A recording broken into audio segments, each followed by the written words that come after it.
मुखे कीर्ति उचारता ई भारती भौमनी बंधु तन आवड़ी तन धन्य हो धन्य गुजरात धरणी तन धन्य हो धन्य सौराष्ट्र धरणी के आज पण उभा छे अड़ीखम पाळिया वाट जो युद्धनी गाम जापे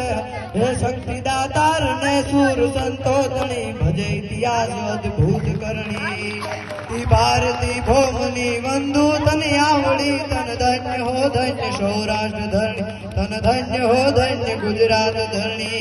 ई गुजरातनी धरतीनी माथे तमे નીકળો ગુજરાતના ગામને પાદરે સૌરાષ્ટ્રની બાજુ જાઓ ગામના પાદરે તમને એક એક પાળીઓ જોવા મળે એ પાળીઓ ખાલી દર્શન કરવા માટે નથી એ પાળીઓ ઇતિહાસ દર્શાવે છે કોઈ દાતારીની કથા આપે કે કોઈ મર્દાનગીની કથા આપે કે કોઈ કુરબાનીની કથા આપે એમ કથા આપે છે પણ એ ગુજરાતનો એક કવિ એ ગામની પાદરે નીકળે છે અને પાળિયાને પ્રશ્ન પૂછે છે પણ કવિ આજ સુધી ગુજરાતના એક એક કવિએ કોઈ દાડો માઈક આંગલી વાત નથી કરી અને કવિ કહે છે મારી શાયરી એ શાયરી નથી સંજીવની બૂટી છે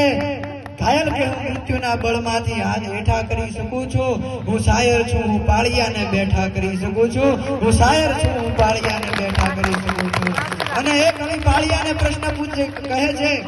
के आज पूछूं तन पाळिया रे तारा दलड़ा केरी बात रे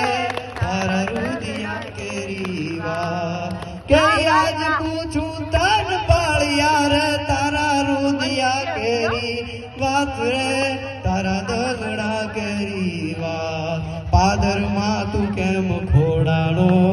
સિંદૂર તું કેમ રંગાણો હે પાદર માં તું કેમ ખોડાણો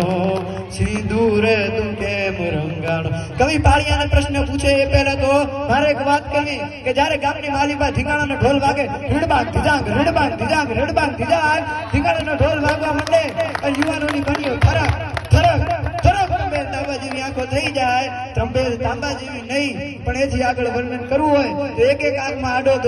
ધોબો હાહાના કાળજાનું લોહી રીડી દીધું હોય એવી યુવાનોની આંખો થવા લાગે અને ધીંગાણાનો ઢોલ સાંભળે ઘોડી માથે સવાર થઈ હાથમાં તલવાર લઈ મૂછના કાતરાની માથે હાથ દઈ અને યુવાન નીકળે કે હાથે થોડીયા પાંજરા વાળા હાગળ હતી બાગ છૂટે ભાંગ થોડી કામડામાંથી હાગે બાગ ફૂટે સીરી જાળો જાળો બધું નામ નાગ જાળો તુડા આસમાન કેતા ફૂટે જમીનદાર જાળો ફાળો દેખો વાળો ફને કાળો વેર જાગે પાંડ વાળા રંગે ગાળા રગતાળા બુ ભાઈ ભાઈ કોડે પડે તાળી તાળી આગે જાઓ ઠેકાણા ધડકી ગળી ઠડકી પાગરાને બધાઓ ઉડિયા ગદા રણકી સિંધવારા ડણકી ઉડિયા રોગા ડણકી મામલા સુરા કરે માર માર માર માર માર માર કરતા યુવાનો નીકળે પણ યુવાનો ઈ પહેલાના સમયના યુવાનો હતા કે કરે દુનિયામાં કરે ગેગ ફેફે દુનિયામાં કરે ગેગ ફેફે એમ દુનિયામાં કઈ વળતું નથી ઘડીક શણગાર મર્દોનો સહી લ્યો તો મજા આવે ઘડીક શણગાર મર્દોનો સહી લ્યો તો મજા આવે કે ભલ ઘોડા ભલ વાગડા અને હલ બાંધવા હથિયાર અને સાદા ઘોડામાં ઝીકવાન મરવું એક જ વાર ત્યાં તો મરવું એક જ વાર અને કવિ એ પાળિયાની વાત કરે છે અને પાળિયો જ્યારે જવાબ આપે છે કે ગામની માલિકા આ દેશ માટે આ ધર્મ માટે કોઈ મરી મીટવા તૈયાર નતું અને દેશ માટે જ્યારે આંગળી ઊભી થઈ તો આ દેશ અને આ ધર્મ માટે કોઈ મરી મીટવા યુવાન ગામનો તૈયાર ન હોય અને અમે આ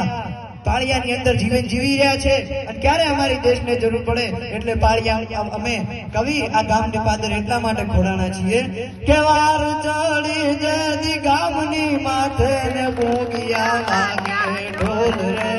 જදිયા ભૂગિયા વાગે ઢોલ વાર ચડે જતી ગામની માથે ને ભૂગિયા વાગે ઢોલ રે જદિયા ભૂગિયા વાગે ઢોલ હવની પહેલા બધા થાવા તે દિયા મેં આય ખોડાણા હે હવની પહેલા બધા થાવા તે દિયા મેં આય ખોડાણા એ ગામમાં કોઈ તૈયાર નતું મરી પીટવા માટે અને જીવન જીવી રહ્યા છે અમે અહીંયા અને જ્યારે ક્યારે અમારી દેશને જરૂર પડે ક્યારે અમે પાળિયામાંથી ઊભા થઈ હાથમાં તલવાર ના હોય તો કટારી અને કટારી ઘોડી માથે કહીને કટારી છૂટી મૂકે અને કટારીનું જ્યારે કઈ વર્ણન કરે કે ભલી વેડારી કટારી લાગે વેદાથી કણાક ભાળ સંભાળી ગજારી ભાઈ હોગત સંગ્રામ દાદો હેબ ભાઈ બનારી ચંદ્ર વાગા હિયા અજા દિયા માગે તારી જોધારી ઈના પતિ અટી આખરા કે જમ દટી કટી પારત્ર સુડી ચાંદ્રવા હિયા રાખવા ધરમ કંગોળી રત માથકી કંગોળી સી કટી ભેરો હોળી રમે પાર સારી કિશોરી હરમ અસાડી બીજળી જાણે ઉતરી સિયાણી બેડ સોમ થોડા કડડા કટારી વાગે અને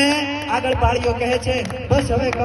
કવિ મને આગળ પ્રશ્ન પૂછતો માં, કવિ મારી વેદના હવે પૂછજે નહીં. પણ કવિ કહે છે મારો પ્રશ્ન હજી અધૂરો છે, તું પાદરમાં કેમ ખોડાણો અને તું સિંદૂરે કેમ રંગાણો. અને પાળીઓ પૂછતો હોય પણ પાળીયાની આંખોમાં આહુડા આવી ગયા હોય એવી રીતનો પાળીઓ જ્યારે જવાબ આપે કે વાત વધુ મને પૂછ મારે કવિ હવે કરવા દે વિશ્રામ રે, હવે કરવા દે વિશ્રામ. વાત વધુ મને પૂછ મારે કવિ હવે કરવા દે વિશ્રામ રે, હવે કરવા દે વિશ્રામ. એ શેઠાના સિંદૂર લુહાણા એ રંગે અમે આય રંગાણા, એ માથાના સિંદૂર લુહાણા એ રંગે અમે આય રંગાણા. કોઈ દીકરી પરણીને આવી હોય અને તેના હાથની હજી મહેંદી પણ નથી જઈ અને લગ્ન કર્યા ને પહેલી રાત ને બીજી હવાને તો એનું માથાનું સિંદૂર લુખાઈ જાય, એટલા માટે અમે અહીંયા કવિ ખોડાણા છીએ, એટલે અમે અહીંયા પાળીઓ થઈને બેઠા છીએ.